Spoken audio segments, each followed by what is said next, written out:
Hola, buenas tardes. Les saludamos a todas, a todos ustedes en el programa Así Pasó.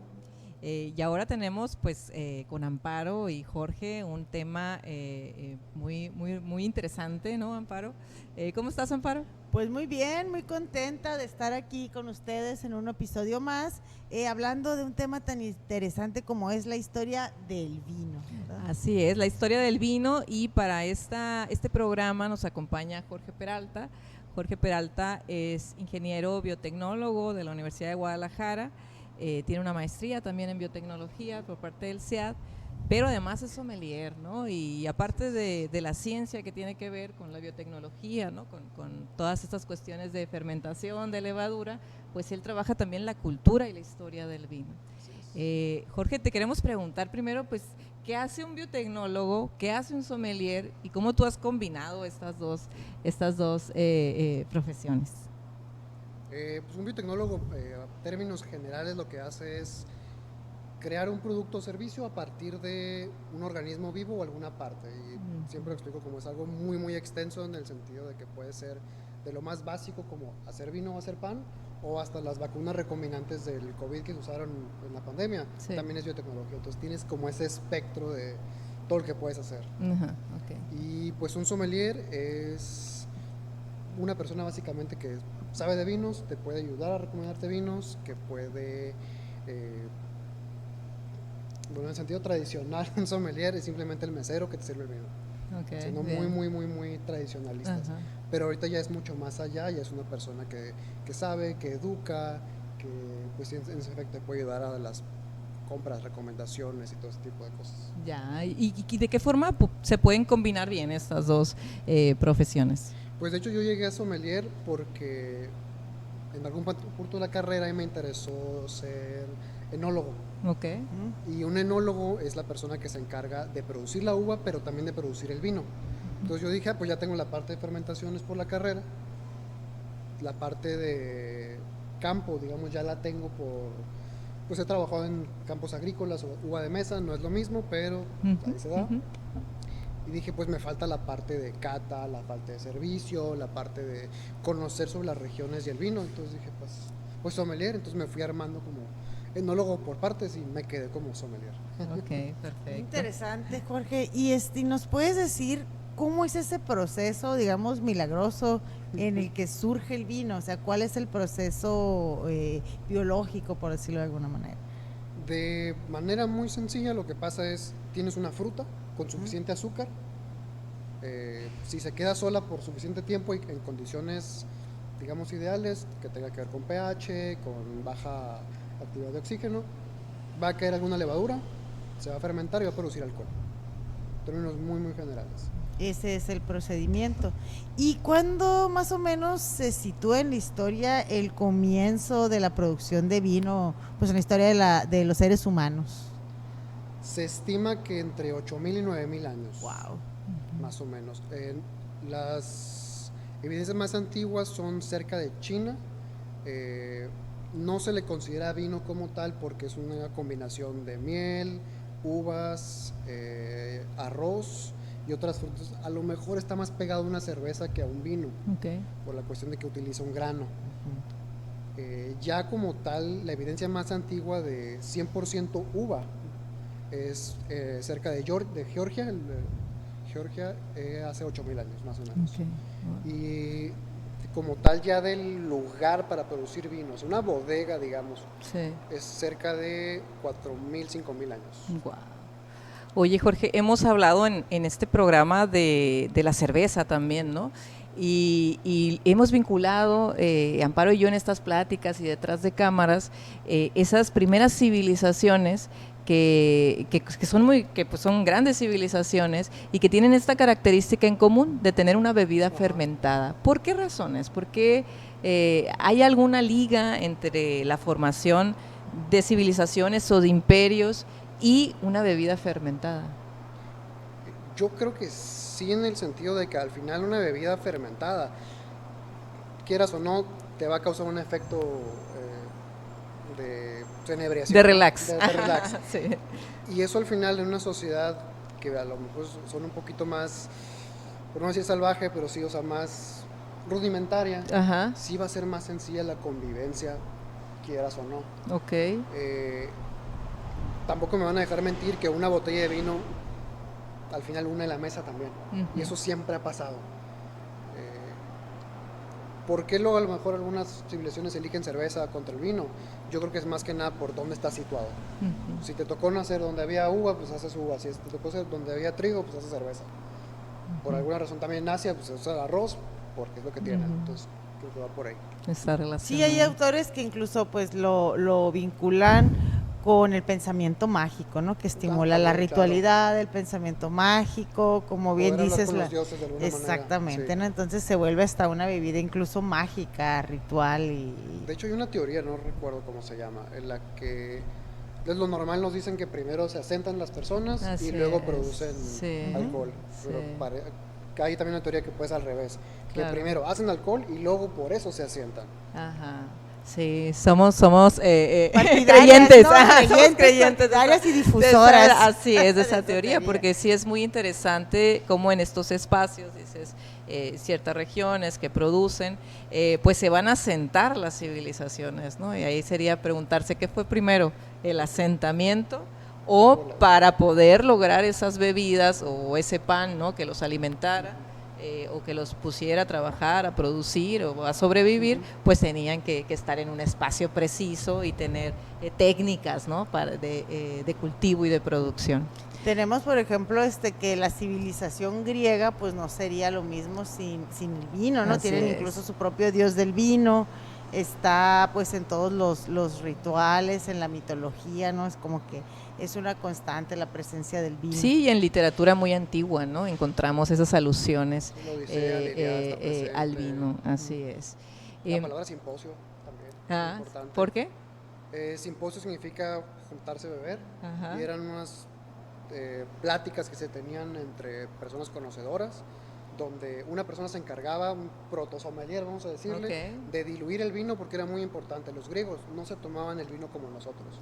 Lo diluían porque tomárselo puro es de bárbaros. Entonces había que diluirlo simplemente para pues tener algo que beber, con qué conversar, se endulzaba, se le ponían especias y ahí se hacían como mesas de debate, de platicar filosofía y de ahí viene el simposio. Se siguen honrando esas tradiciones en el todavía en los simposios. Simposios en los que no, entonces estoy muy molesto con eso yo. Y luego, brincando un poquito, ¿no? A lo mejor en el periodo, Jorge, encontramos, dices, bueno, Grecia, pero bueno, luego está Roma, ¿verdad?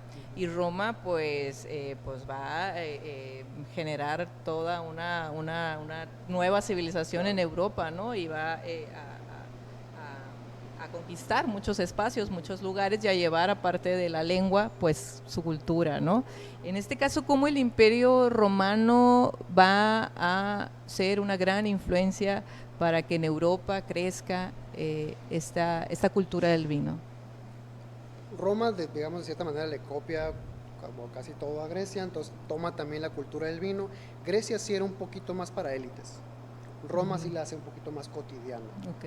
Incluso los soldados también creo que les daba vino como parte de su pago.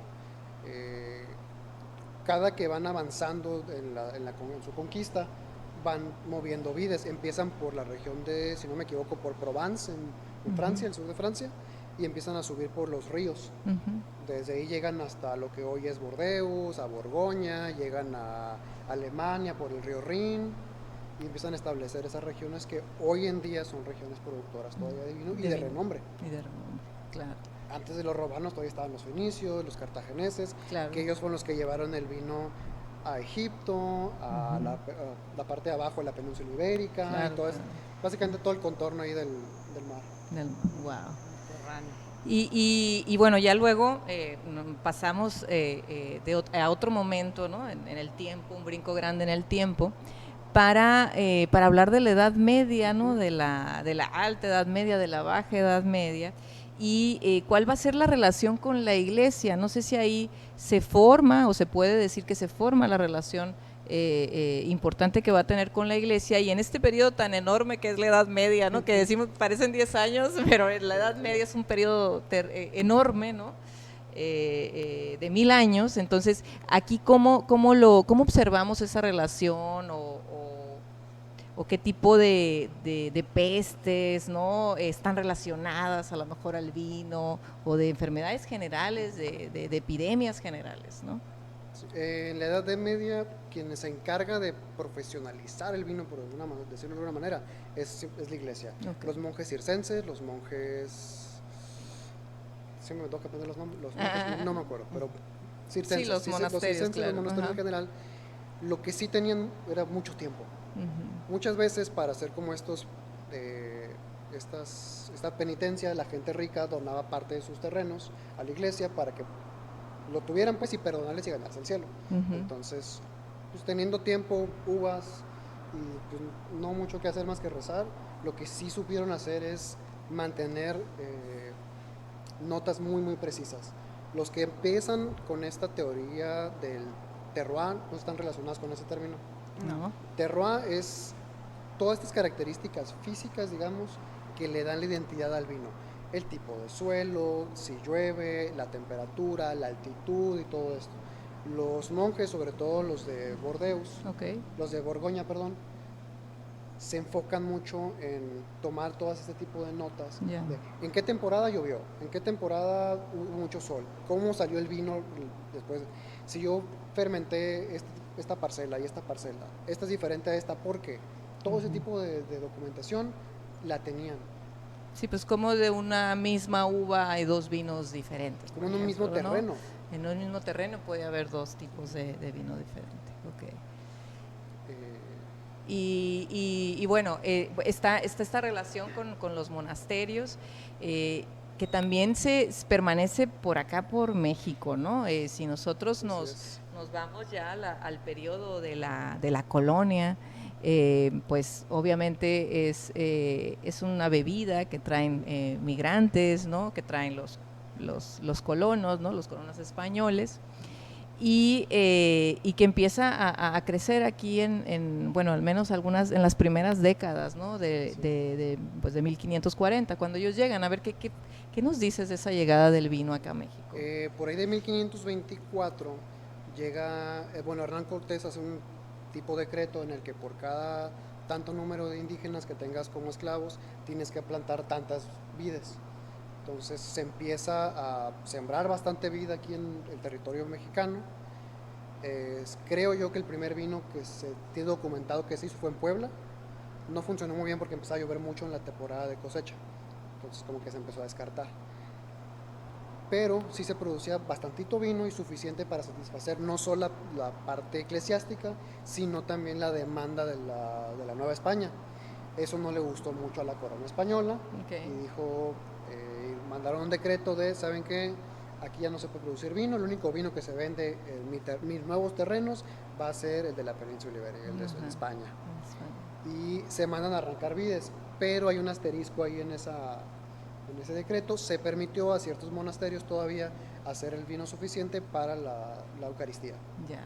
Entonces hubo una prohibición de producir, ¿no? Vino, porque sembrar y quita lo que ya claro, porque hemos platicado de otras prohibiciones, pues más del siglo XX, que tenían otros motivos, ¿no? A lo mejor más moralistas, pero en este caso es un motivo económico, puramente ¿no? mercantil. Así es, ¿no? puramente mercantil. Puramente mercantil, pero en estas excepciones, por ejemplo, ¿no? Para el caso de nuestra región, pues estaban los jesuitas, de los que se sabe, pues, por las mismas dificultades que había de transportar vinos desde la Ciudad de México, desde Guadalajara, imagínense, pues ya llegaban las botellas rotas o los vinos en mal estado, etcétera. Ellos iban a tener como permisos para poder sembrar vides acá en Sonora, ¿no? Sí, empezar a sembrar y empezar a producir para sus fines, ¿no? Para sus fines. Obviamente, claramente, siempre hay manera de violar esas leyes. Y lo más interesante es que son las cepas que probablemente llegan a California en algún momento, ¿no? La uva misión es la que más se difunde en México al principio. Tanto en México como también para Chile, Argentina. Tienen otros nombres, le llaman de repente tinta país o tinta criolla, pero es la misma uva genéticamente. Okay. Y hasta la fecha puedes encontrar ciertos sarmientos todavía en California y la Baja. Y en la Baja. De más de 80 a 100 años. ¿Y se sabe cómo le fue a estos cultivos durante el siglo XIX, que es como una época como más azarosa, ¿no? Pues lo que sabemos es que había un montón de guerras, liberales, conservadores, pero ¿qué pasó con las pobres vides en esta época? A- Aquí en México les pega, bueno, tiene esta prohibición. Sí. Se quita la prohibición, empiezan a haber pequeñas siembras, pero pues sí llegan periodos muy inestables en México, entonces pasa a cuarto plano completamente el vino. Muchos viñedos se empezaron a crecer, se fueron para abajo, se abandonaron. Algunos se logran rescatar, como por ejemplo Casa Madero es la casa vinícola, la bodega vinícola más antigua de América, que pasa de ser un convento, pasa a ser una bodega comercial y sobrevive hasta nuestros días. No solo le pega pues toda la parte de guerra de reforma, revolución y todo esto, sino que también hay una plaga que no más le pega a México, le pega a todo el mundo, que se llama la filoxera. Okay. La filoxera es un pequeño insectito que ataca las raíces de la uva y termina por matar la planta. Este bichito es originario de aquí de América. Sí. Entonces, ¿qué pasa cuando llegan los españoles y todos aquí a colonizar? Ven que hay uvas nativas de este lado, son otra especie, pero son uvas a fin de cuentas, Uvas, claro. se las llevan. Ajá. Y el problema es que, pues sin darse cuenta, la parte de abajo pues traía bichitos. Okay. La llevan para allá y las vides europeas no estaban preparadas para esta plaga. Entonces empieza a arrasar con los viñedos a nivel mundial. Empiezan, si no me equivoco, en Bordeaux, sí, y de ahí se empieza a expandir. Y es muy interesante porque eso también delimita las variedades y las regiones como las conocemos hoy. Desde hace mucho tiempo se considera a los franceses como los mejores para hacer vino. Ajá, sí. Cuando le pega a Bordeaux, empiezan a bajar la cantidad de hectáreas que hay de vid, Okay. se empieza a quedar sin uva. Entonces, ¿qué hacen la gente que trabaja en el vino? Pues me muevo a donde sí hay uva. Entonces se mueven, por ejemplo, a España y le enseñan a La Rioja a hacer vino. Okay. Se mueven a Italia y les enseñan también en la Toscana cómo hacer vino, Okay. cómo hacer mezclas. Entonces, el conocimiento se va difundiendo, no por gusto, sino por necesidad. Claro, claro. Porque ¿En qué año fue esta? la filoxera atacó más o menos a mediados de 1800 y no se quitó hasta 1900 tempranos. Wow. Duró bastante tiempo hasta que encontraron la manera de solucionarlo, que fue, las vides americanas ya están acostumbradas a esta plaga. Entonces en botánica tenemos esta característica que se llama porta-injerto, que yo puedo agarrar un segmento de una planta pariente de otra, pegarlas y tengo una planta con doble característica, en este caso la uva. Me interesa la parte de la raíz para que no ataque la vid americana, y la parte de arriba me interesa que sea la europea porque es la que me da la uva de calidad, la uva de sabor. Entonces empiezan a hacer estos injertos y a resembrar en todas las partes afectadas del mundo. Y aquí aprovechan también para decir, ¿sabes qué? Aquí yo sembraba 10 variedades diferentes, pero la verdad solo me pegaban 4. Entonces estas otras 6 pues ya no las resiembro. Muchas variedades se perdieron. Entonces esta plaga va a ser un parteaguas, ¿no? Un parteaguas 100%. Para redefinir regiones. Redefinir regiones, definir otras que no producían calidad o producían otro estilo. Y por esta migración de gente talentosa, definir un estilo que conocemos hoy. Digamos que hay un proceso de cierta forma de modernización a lo mejor, y de a lo mejor industrialización, porque también es una época donde me imagino, pues ya estaban unas bodegas más, ya no eran los monasterios, ¿no? Ya son bodegas privados. Interesante. Y después de esta plaga, ¿cuáles regiones? Bueno, nos decías Francia, pues reconocida, ¿no?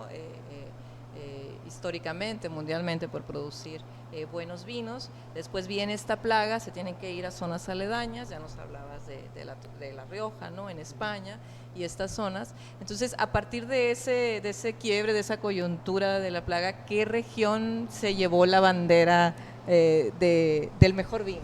Pues se fue rotando a lo largo de la historia, porque conforme iban avanzando, también se llevaban la filoxera, porque a lo mejor ya hay gente que quería salvar a sus vides, se las lleva pero ya infectadas, porque el problema es que no sabían qué era lo que le estaba matando. Entonces la filoxera pega en toda Europa en diferentes tiempos. Entonces cuando deja de haber vino francés, el que sigue, por decir, es el español. Cuando deja de ser el español, se vuelve el italiano. Cuando deja de ser italiano, es el alemán. Cuando no está ninguno en Europa, empiezan a importar de Chile y de Argentina. México no pintaba tanto porque todavía estábamos en estas etapas turbulentas de nuestra historia, entonces no teníamos mucho que exportar. Una producción importante, sí. Entonces el 19 es relevante porque pues toda la zona misional, dices, porque actualmente decimos, bueno, el vino de Baja California, claro, ¿no? De la Baja, de California en general, todas estas zonas, pues, donde se consume, ¿no? Culturalmente el vino. Las rutas que existen, ¿no? Del vino, pues están relacionadas en realidad con por la posición de las misiones, ¿no? Podríamos decirlo así, y es por eso que permanece en esos espacios pues la producción de vino, el gusto, la cultura por el vino hasta la actualidad.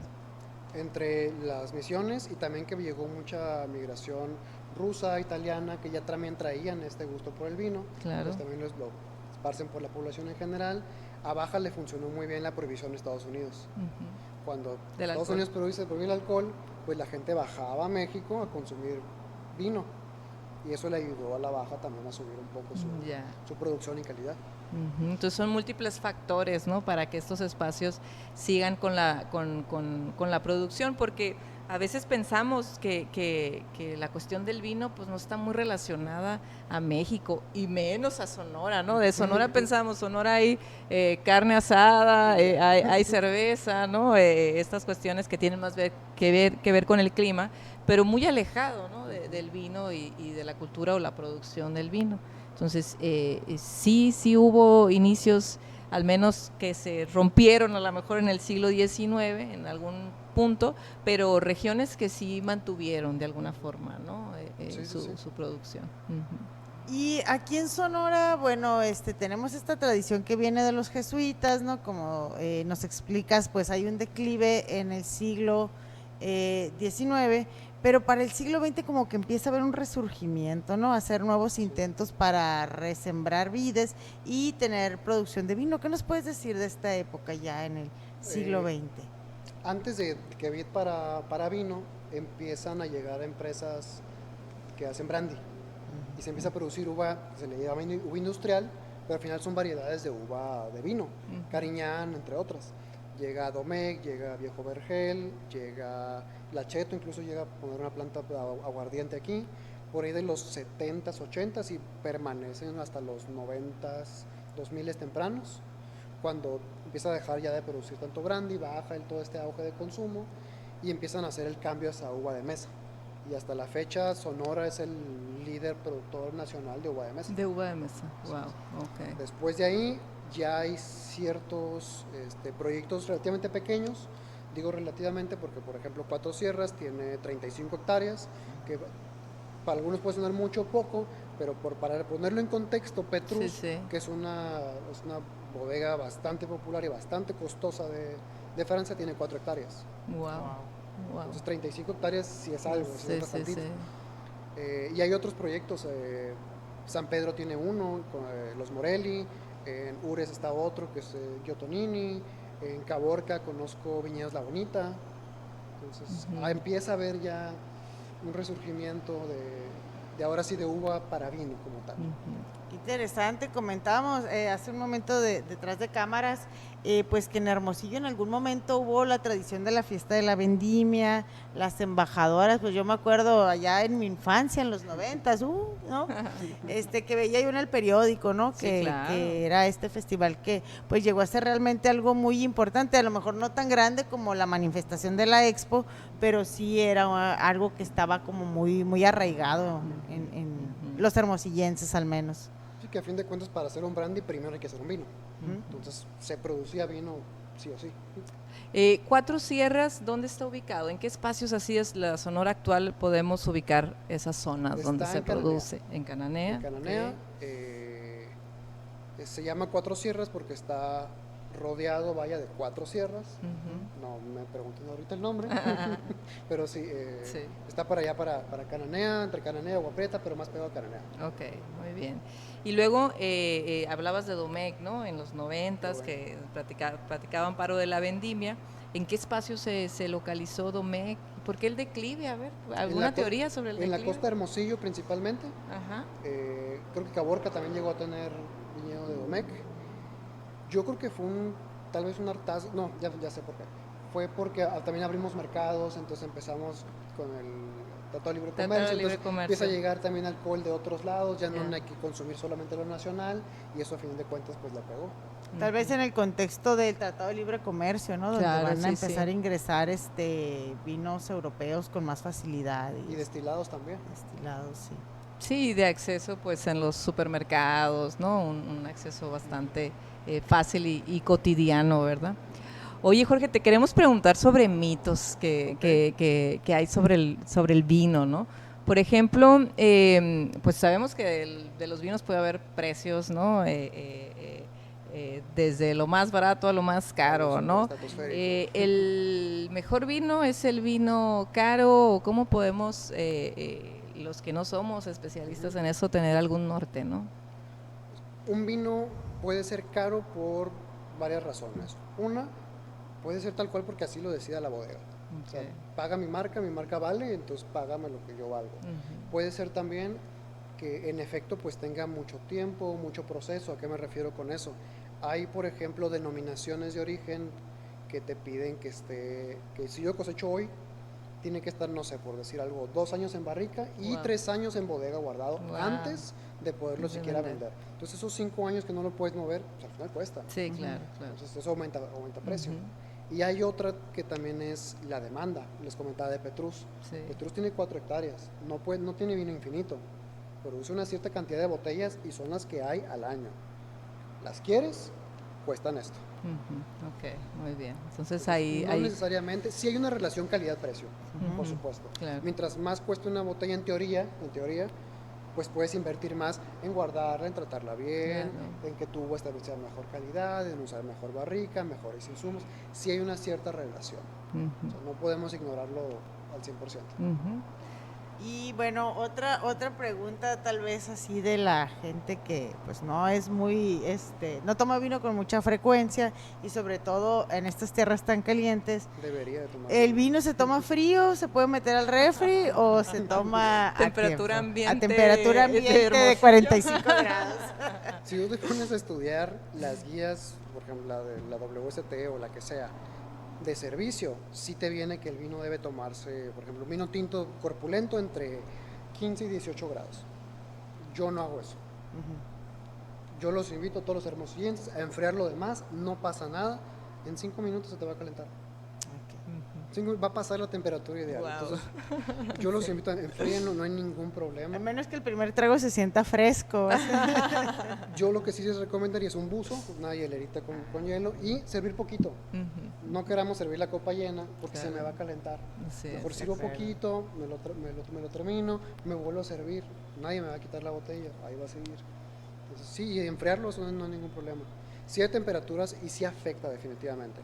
Si un vino está muy, muy, muy frío, al final recordemos que los sabores y los olores son moléculas. Entonces, si está muy frío, no se mueven. Si no se mueven, no me llegan a la nariz. Ya, claro. Y si está muy caliente, se volatilizan, sobre todo el alcohol, y me va a oler a puro alcohol. Entonces, por eso sí hay un rango de temperaturas para una cata ideal. Ya, ok. Entonces está vivo, Jorge, la bebida, el vino. De cierta manera, sí. O sea, cambia muchísimo el vino a un cerrado. Por eso luego dicen el mito del vino, entre más viejo mejor. Sí y no. O sea, hay vinos que están diseñados para aguantar los periodos largos de guardado. También depende cómo lo guardes. Si yo agarro esta botella y la guardo aquí en la intemperie a 40 y tantos grados, no va a durar mucho tiempo. Claro. No va a vinagrar, pero sí se va a oxidar de más. Y pues al final va a terminar sabiendo feo. Bueno.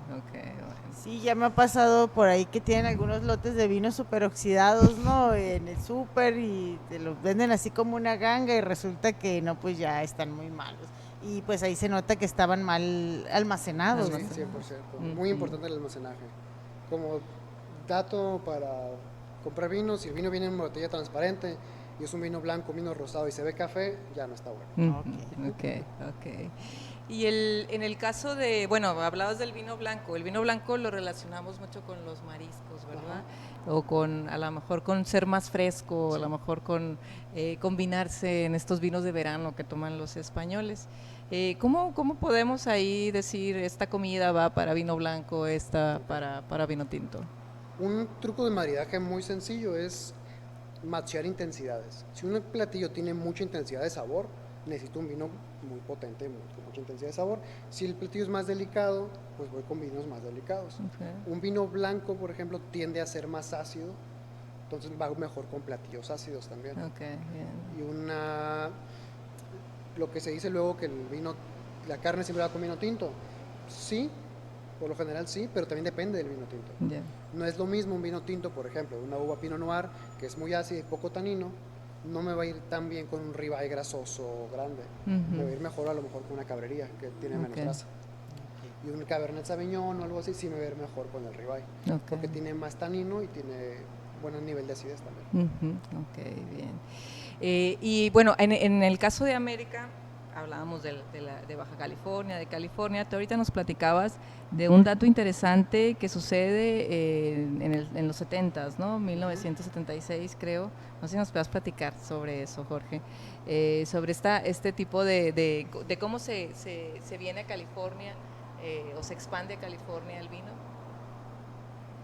Este episodio que nos comentabas de que llevan vinos de California a una muestra. Ok, ya. Hubo un evento muy importante en el 76. Sí. Un vendedor de vinos de Francia, sí. Steven Spurrier, bueno, es británico, pero sí. Steven Spurrier se le ocurre hacer una cata porque le habían estado diciendo que California estaba produciendo buen vino. Entonces se da la tarea de venir a California, Estados Unidos, sí. Y empieza a probar vinos. Toma una selección y los lleva de regreso a Francia. Ahí convoca una cata a ciegas donde tiene críticos de vino, tiene chefs, no sé si existía la estrella Michelin y si no era el equivalente a gente del medio, gente experta. Y les da ciegas. Una cata ciega se refiere nada más a yo les voy a servir, pero no les voy a decir qué es. Van a estar cubiertas las botellas, yo les voy a servir y ustedes hagan su análisis. Se califican estos vinos, se enfrentan vinos que él encontró en California con vinos top de regiones top de Francia, que sería Bordeaux y Borgoña. Cuando dan las calificaciones de los vinos, resulta que los mejores vinos, tanto en blanco como en tinto, fueron los californianos. Wow. Entonces se hizo que no podía ser, que cómo, si ellos ni saben hacer vinos, si los únicos vinos buenos son los de acá y todo este rollo. Pero eso llega a oídos de todo el mundo y esto abre la puerta al vino de lo que conocemos como Nuevo Mundo. Viejo Mundo conocemos Europa básicamente, y Nuevo Mundo es Australia, Nueva Zelanda, México, Estados Unidos, Chile, Argentina, entre otros. Entonces, cuando gana Estados Unidos, pues todo el mundo dice, pues yo también puedo. Y empiezan a notar y empiezan a esforzarse por hacer un vino de calidad. Hasta la fecha, por ejemplo, los últimos 2 años, según la revista, si no es Wine Spectator, es Wine Enthusiast, el mejor vino ha sido un vino chileno. 2 años seguidos, el mismo vino, 2 años seguidos. ¿Cuál es el vino? ¿No recuerdas? Hay que buscarlo. Hay que buscarlo. Oye, Jorge, y por ejemplo, si queremos comprarnos un vino bastante decente, ¿no? Para ahí, por una comida, ¿no? Que va a ser especial o queremos degustar vino con la comida. 300 pesos. ¿Qué vino comprarías tú, Jorge? ¿A dónde irías y qué vino comprarías? Primero, yo no me esperaría una ocasión especial para un vino. Claro. Lo dice mucho una sommelier que me gusta mucho de YouTube, es no esperes una ocasión especial para tomar vino, mejor haz una ocasión especial con el vino. Claro. Entonces yo les invitaría a tomar vino cuando sea, pero si quieren un vinito, por ejemplo, yo les digo vinos platicadores, vinos fáciles de tomar, vinos para simplemente degustar. Sí soy partidario, por ejemplo, de que prueben vino de Sonora. Sí recomendaría, por ejemplo, el Minero. Es un vino que se me hace muy sencillo de tomar. Para una carnita asada, por ejemplo, está excelente. Y yéndome para otros lados, tips de compra: Portugal, Chile, son países, España, son países de bajo costo que hacen calidad. Entonces podemos encontrar buenas cosas por bajo precio. En Chile, ¿cuál es el vino o qué uva tenemos que buscar para los vinos chilenos? Chile, para la Valle Central, es Cabernet Sauvignon. Para las zonas más frías hacen buen Chardonnay y Sauvignon Blanc. Para Portugal son blends. Portugal produce casi puro ensamble. Ok. Entonces es un blend tinto o blend blanco. Perfecto, sí, sí. En Argentina la uva Merlot, ¿no? Es Malbec. Es Malbec, pero está creciendo mucho Cabernet Franc y Cabernet Sauvignon. Okay. Y para blancos, un blanco muy económico, que de hecho hay un dicho que mientras más corriente, más rico, es el Torrontés. Okay. Son botellas de 120 pesos y saben a lo que debe saber un Torrontés. Perfecto, pues ya tenemos una lista entonces, ¿no? De esos vinos. Sí, recuerdo uno que tomaba en la universidad que nada más decía vino de la tierra, ¿no? Ni siquiera decía la uva que era. Venía en unas jarras, ¿no? Increíbles. El Padre Quino. En unas jarras romanas. Sí. Sí. Pues no sé qué otro algo que quieras agregar sobre este tema. Pues quisiera volver a decir eso, que no se espera en una ocasión especial para tomar vino. El vino es una bebida que nos ha acompañado durante toda nuestra existencia y vale la pena simplemente probarlo y consumirlo y experimentar. Eso es algo que a mí me encanta mucho del vino, es que no hay dos vinos iguales. Aunque yo compre la misma botella este año y el que sigue, me va a saber diferente. Si compro un Cabernet Sauvignon de Cuatro Sierras, si compro uno de California, si compro uno de Chile, saben diferente. Tienen notas iguales, porque al final es Cabernet Sauvignon, pero tiene que cada región tiene algo que lo hace especial. Y eso a mí se me hace muy interesante. Y el crecimiento, ¿cómo observas tú el crecimiento del vino actualmente aquí, tanto culturalmente como en todos los sentidos? ¿Existe? Pues tristemente a nivel global, el vino ahorita sí va de bajada. Le está ganando, estaba el vino, luego le empezó a ganar la coctelería y ahorita le está ganando el no alcohol. Las nuevas generaciones no están buscando el alcohol, pues va un poquito en declive. De hecho se ha notado en los últimos 3-4 años que la superficie de terreno de viñedos ha estado disminuyendo en todo el mundo. México el año pasado, antepasado, sí tuvo crecimiento en consumo. Nosotros como que apenas vamos agarrando el rollo en consumo. Y el vino que más se consume es el mexicano, después el español. A nivel aquí, en México. En México el vino más consumido ya, ahora sí ya es el mexicano. Hace unos 3 años, 2, era el español. Ahorita ya le ganamos. No, pues ahí va entonces, en crecimiento. Pues Jorge, te queremos agradecer el estar aquí platicándonos de la historia del vino. Creo que nos das así un panorama como para comprender, ¿no? Cómo han crecido las civilizaciones, cómo ha crecido el gusto, cuáles han sido esos rompimientos, esas coyunturas que quizá no conocíamos. ¿Cuál es el rol de Sonora en esta historia del vino, ¿no? Que no vemos que no es algo nuevo, sino que hay una tradición ya muy importante y de larga data. A mí es algo que me ha gustado mucho desde que me empecé ya a meter a estudiar vino.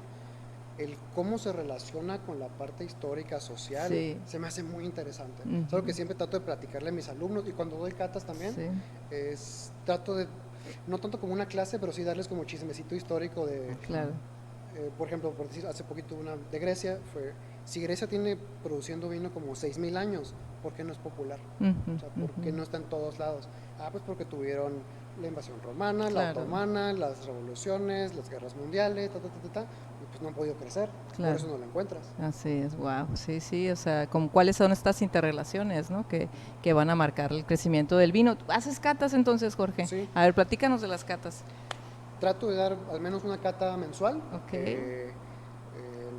Se llama Club de Marcelino y por allá por la Pitic. Y le voy cambiando temáticas. La pasada fue vino griego, la que sigue es de vino rosado.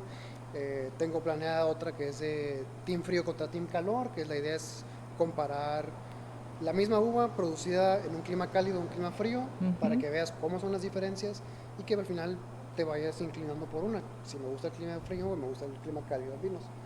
Y también pues tengo una escuela, un instituto, donde formamos sommeliers y bartenders.